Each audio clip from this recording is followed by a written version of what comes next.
Le pape est accueilli comme une rockstar par les Congolais, une population pieuse de 96 millions d'habitants. 40% sont catholiques.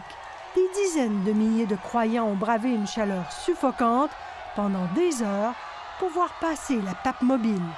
Dès son arrivée, le Saint-Père fait une déclaration fracassante. Africa va sfruttata e questo è terribile. C'est dans l'inconscient de plusieurs cultures et peuples de penser que l'Afrique doit être exploitée. C'est terrible, dit le pape. Il demande aux pays riches de cesser de voir l'Afrique comme une mine à exploiter, une terre à dévaliser. Colonialismo economico, altrettanto schiavizzante. Il veleno dell'avidità ha reso i suoi diamanti insanguinati. De l'esclavagisme. Imaginez.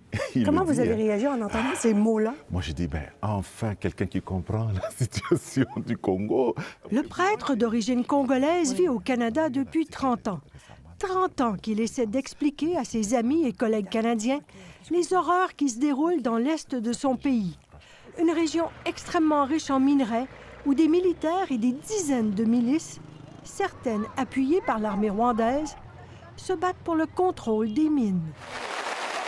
Mais imaginez les enfants qui travaillent dans des mines, l'économie qui est asphyxiée. Il a même utilisé le mot, il dit arrêtez d'étouffer l'Afrique, arrêtez d'étouffer le Congo. Mais l'exploitation des richesses qui ne tiennent pas compte de l'humain, de la dignité humaine, ça c'est l'esclavagisation, je m'excuse d'utiliser ce mot, de l'être humain. On ne regarde plus l'être humain et on tue et il n'y a rien qui se dit. Alors le pape est arrivé, je vous dis, l'espoir justement, c'est qu'il puisse dire une parole, qu'il dénonce cela, il l'a dénoncé. Près d'1 million de Congolais ont assisté à la première messe du pape François. Tous partagent cet espoir qu'il va enfin réussir à attirer l'attention du monde sur les conflits qui ravagent la RDC depuis 25 ans. Ces violences ont fait des millions de morts dans l'indifférence, sans compter les dizaines de milliers de femmes et d'enfants violés, comme cette jeune femme de 17 ans. Chacun des rebelles s'est choisi la fille qu'il voulait. Moi, c'est le commandant qui m'a désiré. Il m'a violée comme un animal. C'était une souffrance atroce. Le pape a dû annuler sa visite à Goma, la ville au cœur de la région ravagée par les combats. Mais il a insisté pour rencontrer des victimes de ces conflits. Des témoignages bouleversants. Mon grand frère a été tué dans les circonstances que nous ignorons jusqu'aujourd'hui.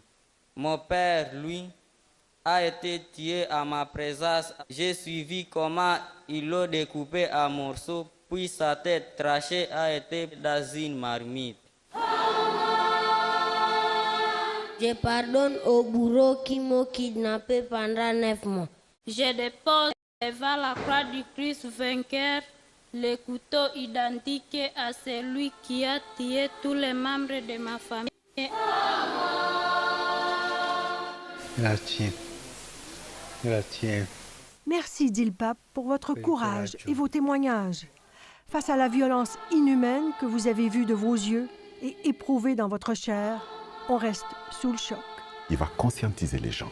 J'espère et finalement je crois même que les gens vont être touchés et qu'ils vont tranquillement commencer à cheminer.